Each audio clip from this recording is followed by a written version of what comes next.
Mesdames et messieurs, bonsoir. Bienvenue dans cette grande édition dominicale. Avant toute chose, suivons les sommaires.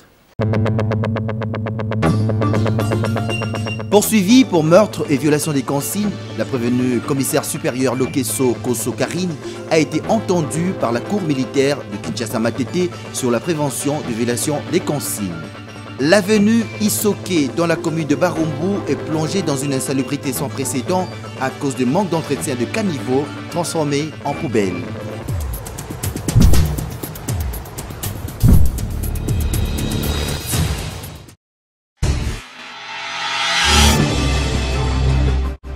Le président de la République, Félix Antoine Tshisekedi, a présidé la 19e réunion du Conseil des ministres.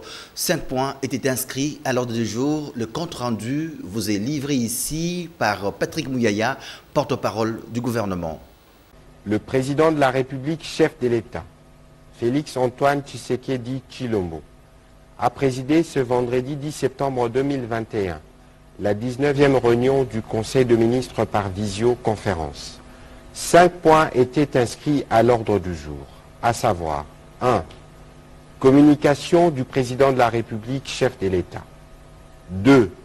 Points d'information. 3. Approbation d'un relevé des décisions du Conseil des ministres. 4. Examen des dossiers. 5. Examen des projets des textes. 1. Communication du président de la République. La communication du président de la République a porté essentiellement sur 3 points, à savoir 1. De l'épidémie de méningite dans la province de la Chopo. Cette épidémie se caractérise par un taux de mortalité avoisinant 50% des décès des cas rapportés. En raison de la gravité de la situation, le président de la République a instruit le ministre de la Santé publique à prendre toutes les dispositions pour contenir cette épidémie de méningite, interrompre sa chaîne de transmission dans la province de la Chopo et ainsi éviter qu'elle se propage aux autres provinces et pays limitrophes. Le président de la République a invité le Premier ministre à mettre en place une cellule de crise en vue de suivre les activités de la riposte au quotidien et de s'assurer. Le deuxième point de la communication du Premier ministre a mis en place du mécanisme de suivi et de l'évaluation de l'action gouvernementale. Le président de la République a réitéré sa volonté manifeste d'effectuer un suivi et une évaluation régulière de l'action gouvernementale en vue de garantir l'exécution optimale des objectifs contenus dans le programme du gouvernement.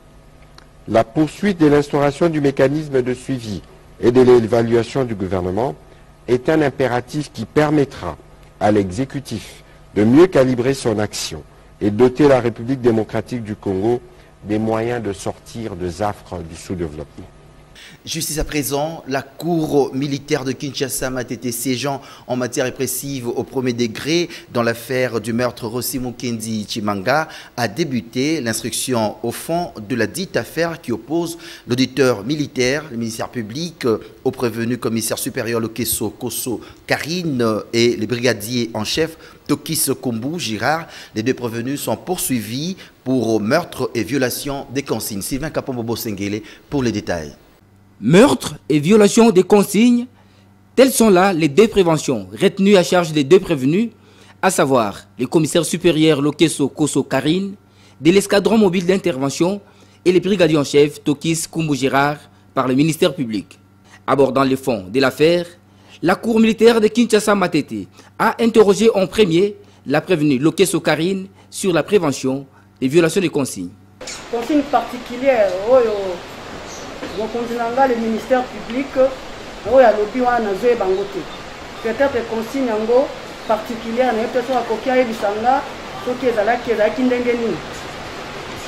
c'est parce que nous avons consigne particulière. Alors que la défense de la prévenue évoquait l'obscurité des libellés pour cette prévention, le ministère public a réagi en ces termes. La consigne interdisait formellement l'utilisation, la détention, la dotation en munitions létales, autrement dit, balles réelles. Cette consigne était spéciale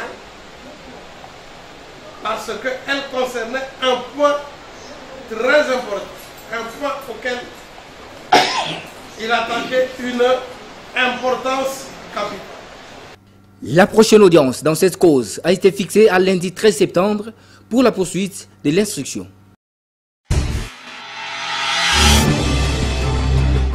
La semaine à peine qui vient de finir sa carrière a été marquée par la chef de la MONUSCO, Bintou Keïta, qui du reste plaide pour une solidarité active de tous les acteurs impliqués dans le processus de la paix pour mettre hors d'état de nuire les groupes armés, tant locaux qu'étrangers. Tel est le message de la patronne de la mission onusienne lors de sa visite à Bunia, chef-lieu de l'Ituri. Ces propos sont recueillis pour vous par Charlie Omba.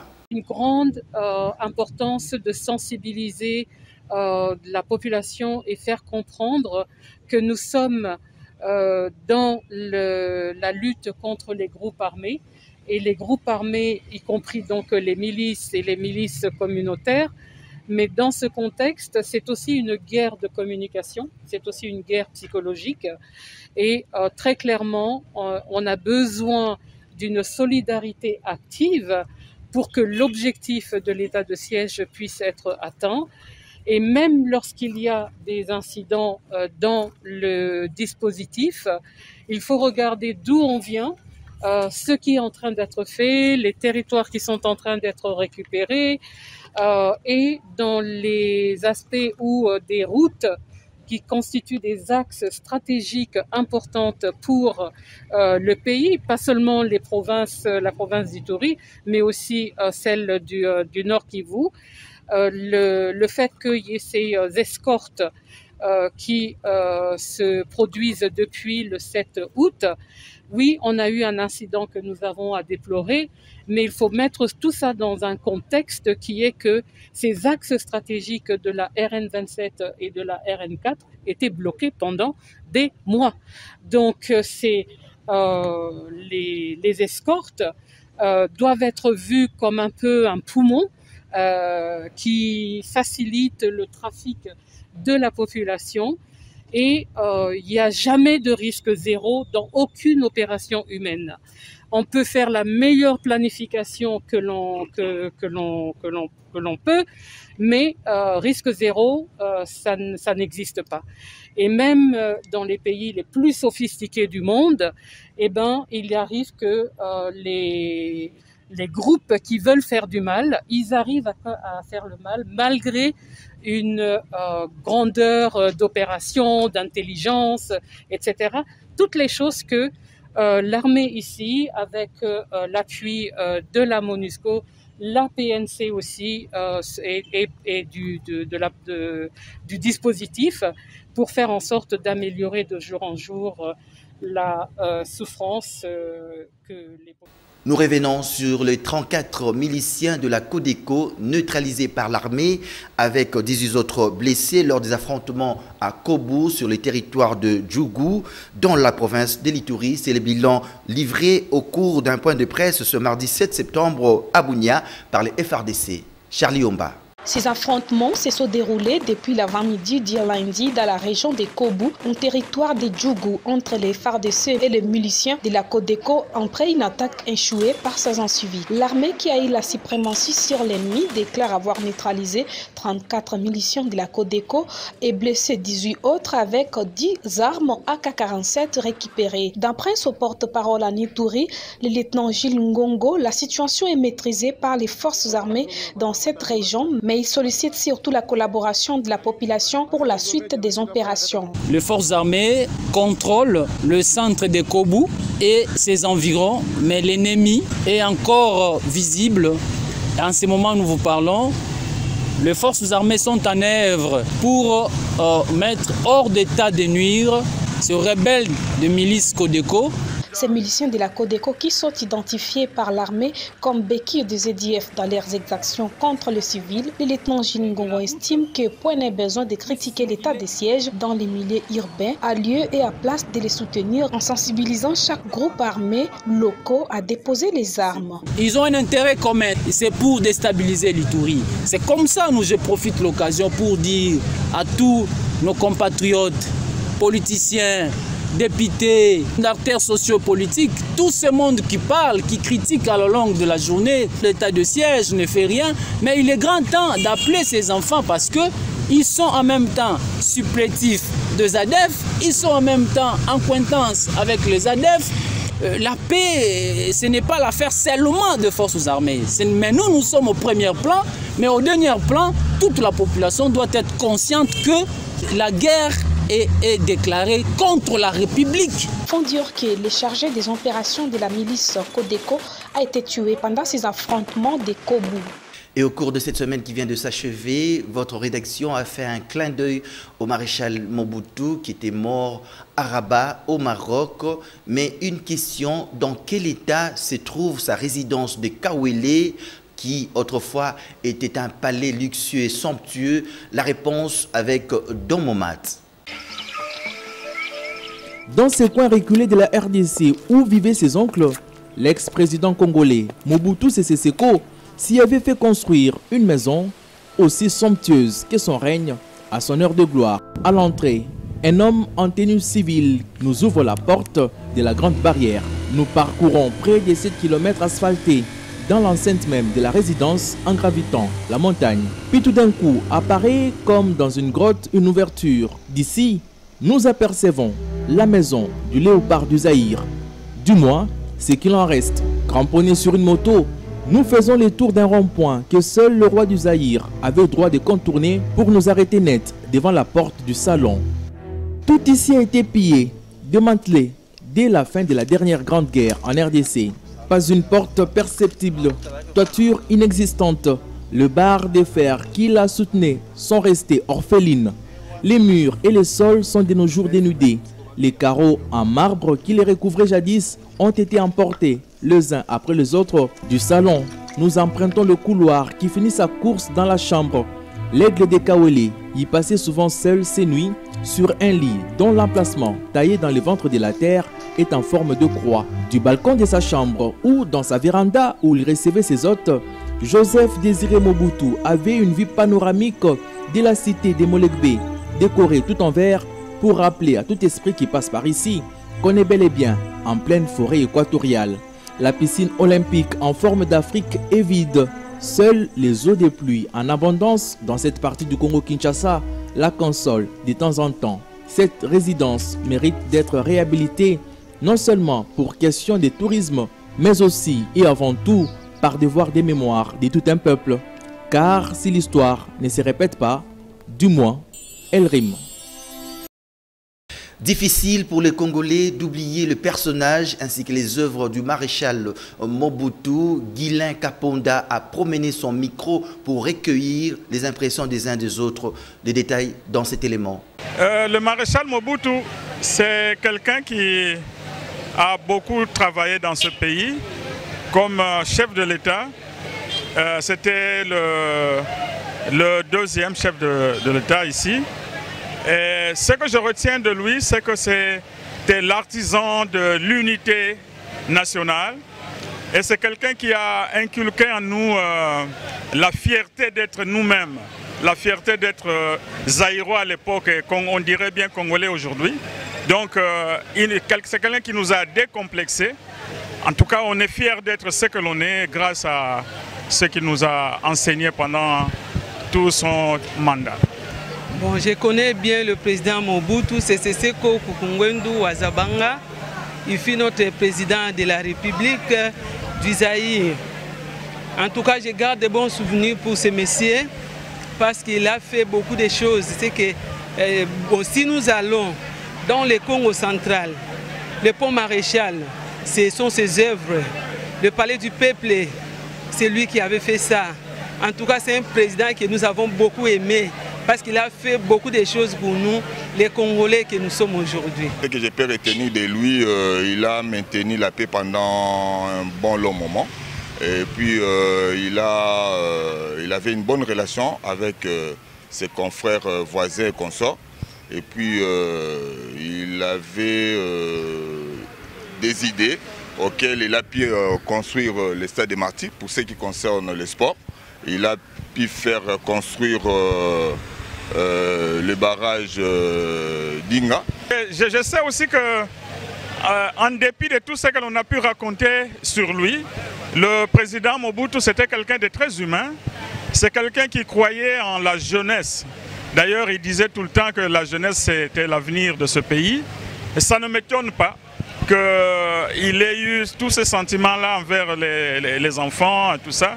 C'est quelqu'un qui était tout de même humain sur ce plan-là. Ça, je dois le reconnaître. Dans le cadre du socialisme, il faut avoir une organisation.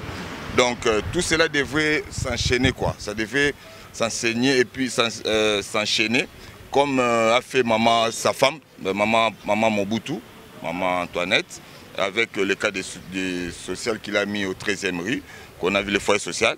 Bon, ce sont des choses qui devaient mettre une très bonne organisation pour encadrer, former les démunis, les pauvres et consorts. Donc ça demande une organisation. Les habitants de l'avenue Isoké dans la commune de Barumbu font face à une insalubrité sans précédent due au manque d'entretien de caniveaux transformés en poubelles. Patrick Borel-Mukendi, Bebo Bénédicte.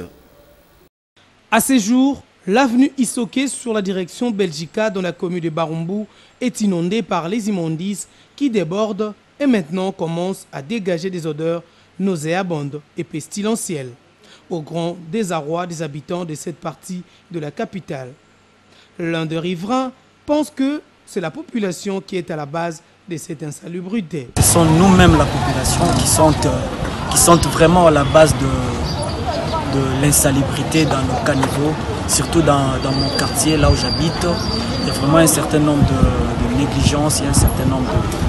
Déverser jour et nuit les immondices sur cette avenue veut tout simplement dire exposer les habitants à de nombreuses maladies. C'est une question de l'éducation. Les gens doivent être éduqués, vraiment éduqués et puis instruits. Sinon, ça peut entraîner beaucoup de choses, entre autres la maladie, entre autres beaucoup de choses. Pour ne citer que celle-là. Notre bourgmestre aussi, lui aussi, il a une part de responsabilité dans notre commune. Il doit essayer un peu de mobiliser les gens, Sinon, cette histoire de salongo qui ne se font que le samedi, en tout cas, c'est pas logique. On doit vraiment faire en sorte que les salongos là du samedi là, que ça soit vraiment un salongo de chaque jour. Les autorités communales, provinciales et centrales doivent jeter un clin d'œil sur cette avenue qui risque de devenir un lieu d'accueil des déchets. En mission officielle en Turquie, le président de la République, Félix Antoine Tshisekedi Tshilombo, a signé plusieurs accords pour l'intérêt de son pays. La suite avec la presse présidentielle. Il est 17h passé de quelques minutes lorsque le président Recep Tayyip Erdogan sort de son palais pour accueillir son homologue congolais Félix Antoine Tshisekedi Tshilombo qui arrive sous escorte de la cavalerie de l'armée turque. Les hymnes nationaux des deux pays entonnés par la garde républicaine du pays hôte, suivis d'un bref passage des troupes en revue, le tout ponctué par 21 coups de canon tel que le veut la tradition ici. Après le faste à l'extérieur, place à l'intérieur pour continuer sur le même ton, celui de la solennité et du prestige. Il s'agit d'un tête-à-tête de plus d'1 heure entre les deux chefs d'État. Après cette première étape, les officiels turcs et congolais rejoignent la salle pour une réunion conjointe préparant ainsi la signature des accords bilatéraux entre les deux pays. Tout sera explicité devant les médias turcs et congolais lors d'une conférence de presse organisée pour la circonstance. Premier à prendre la parole, le président turc qui a exprimé sa satisfaction et il a renseigné à l'assistance que la République démocratique du Congo constitue un partenaire important pour la Turquie au regard de ses potentialités du sol et du sous-sol. Ce qui explique tout le sens des accords signés ce mardi 7 septembre entre les deux pays. Des accords qui mettent en exergue toutes les recettes possibles afin de faire progresser les relations économiques et commerciales entre la Turquie et la RDC. Actuellement, les deux pays ont des relations commerciales qui atteignent 58 millions de dollars. Le président Erdogan voudrait les porter à 250 millions de dollars d'ici quelques années. La RDC représente une réelle opportunité économique dans plusieurs domaines, notamment les infrastructures, l'industrie de la transformation et l'agriculture. Les deux pays ont signé 3 accords commerciaux portant notamment sur la protection des investissements, la lutte contre la fraude, la non-double imposition et le tourisme. Les ministres turcs de l'industrie et technologie et celui de la culture et tourisme ont échangé des documents contenant la convention signée ce jour avec leurs homologues congolais, le vice-premier ministre, ministre des Affaires étrangères, Christophe Lutundula, et le ministre du Tourisme, Modero Simba. Satisfaction pour le chef de l'État, Félix-Antoine Tshisekedi Tshilombo, dans sa casquette de président de l'Union africaine. Le président turc a également loué les efforts de la République démocratique du Congo qui, selon lui, a démontré sa solidarité envers la Turquie dans le dossier de transfert de l'école Shafak basée à Kinshasa à la fondation Maarif, un établissement scolaire de plus de 530 élèves turcs et congolais qui poursuivent paisiblement leur scolarité grâce à cette franche collaboration.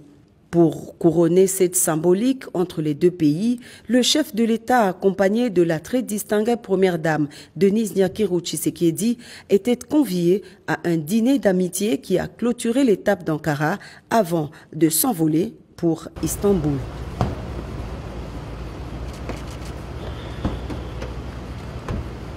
La chambre numéro 1 de la haute cour militaire, présidée par le lieutenant-général magistrat Joseph Mutombo Katala Etiende, a tenu le mardi dernier son audience dans l'affaire générale de brigade Germain Katanga et consorts. Les prévenus sont poursuivis pour 3 préventions, à savoir crimes de guerre, crimes contre l'humanité et participation à un mouvement insurrectionnel. Sylvain Kapombobo Sengele. Après une période de suspension, l'affaire opposant l'auditeur général ministère public près la haute cour militaire au prévenu général de brigade Goda Soupa Emery et consorts a refait surface le mardi 7 septembre 2021 devant la haute cour militaire.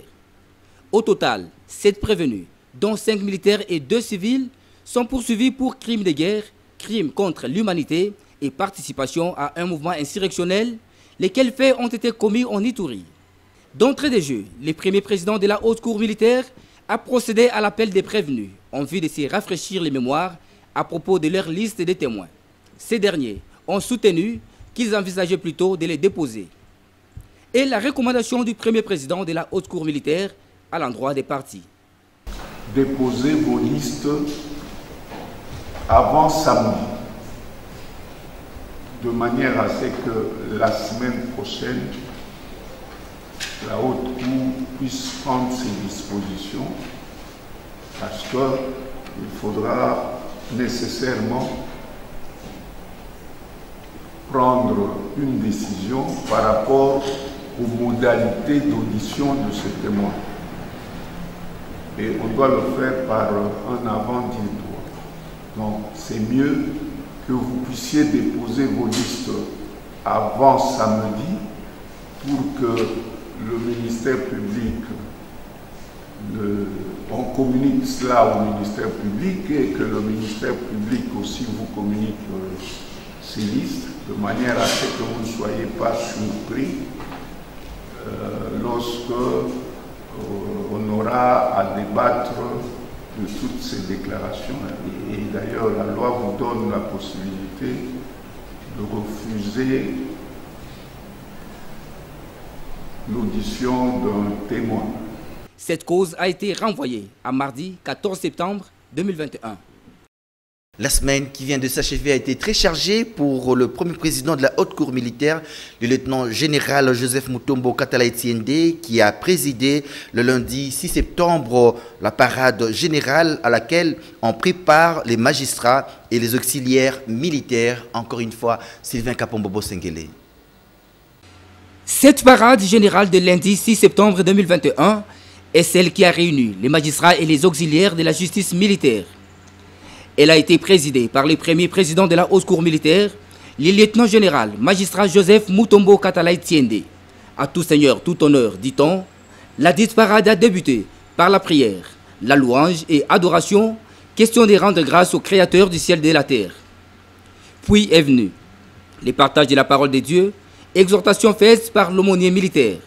Le moment tant attendu a été l'adresse du numéro 1 de la justice militaire, RD congolaise.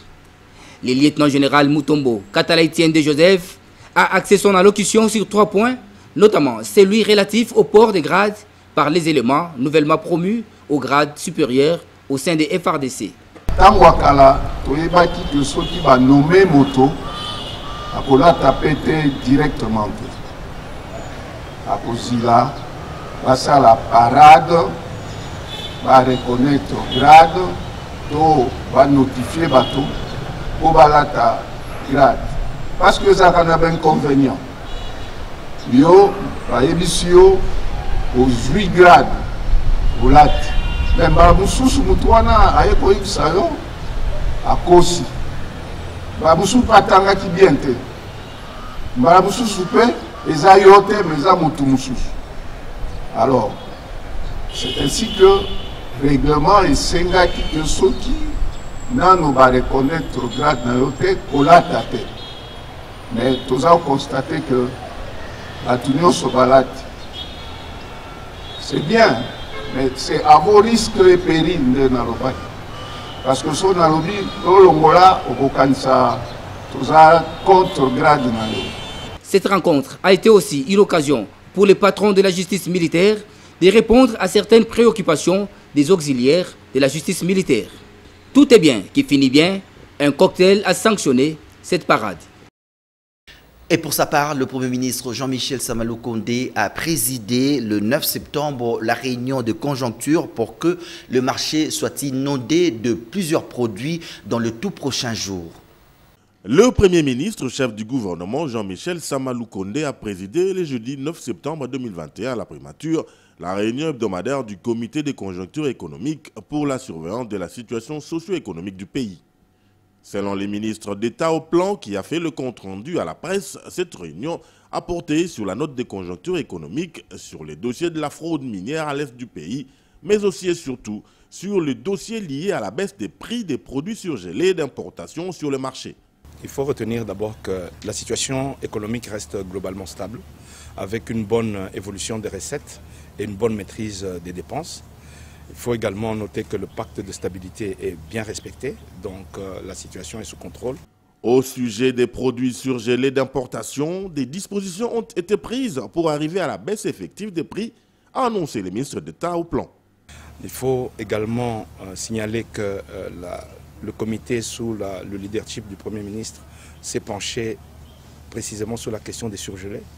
Sur cette question, le Premier ministre a donné les instructions pour que toutes les dispositions soient prises afin que d'ici 4 à 6 semaines, le marché soit inondé de manière à permettre effectivement la baisse des prix comme il a été convenu.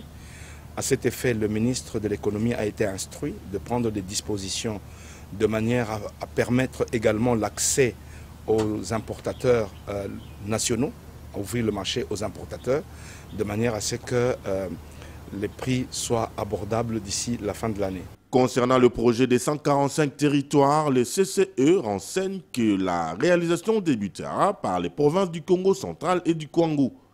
Ensuite, elle s'étendra dans le reste des territoires.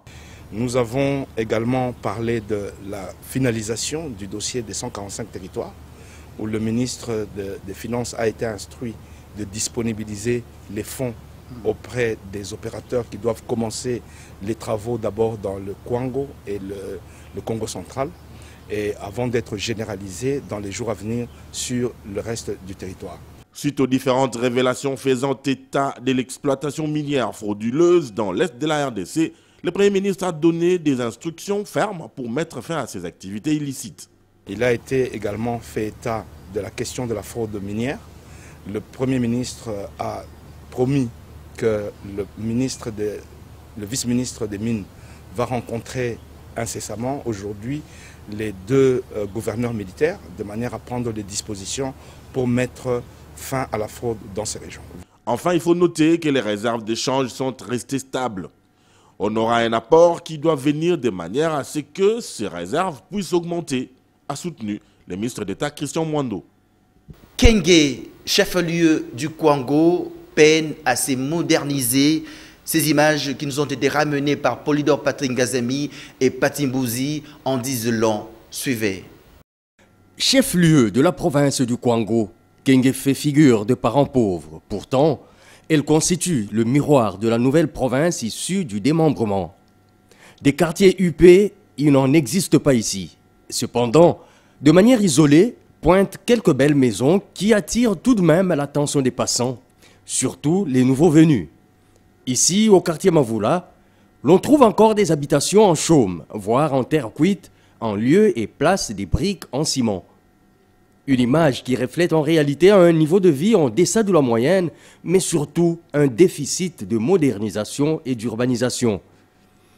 Le boulevard Lumumba est l'unique artère asphaltée de cette ville. Aucun bus pour les transports en commun.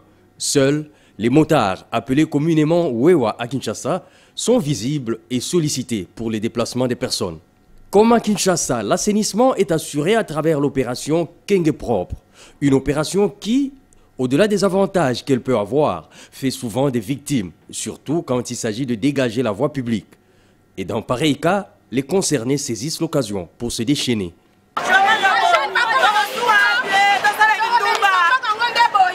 Au vu de la réalité, dire que Kenge ne sera jamais construite par les pouvoirs publics n'est pas faux. En effet, son urbanisation et la modernisation de ses infrastructures reposent sur les épaules de ses fils et filles. Dans cette optique, les initiatives individuelles, plus particulièrement celles des leaders de la province du Kwango, sont vivement souhaitées et donc les bienvenues. Voilà qui met un terme à cette édition, mais avant de nous quitter, ce rappel de titre. Poursuivi pour meurtre et violation des consignes, la prévenue commissaire supérieure Lokeso Koso Karine a été entendue par la cour militaire de Kinshasa-Matete sur la prévention de violation des consignes. L'avenue Isoke dans la commune de Barumbu est plongée dans une insalubrité sans précédent à cause de manque d'entretien de caniveaux transformés en poubelles.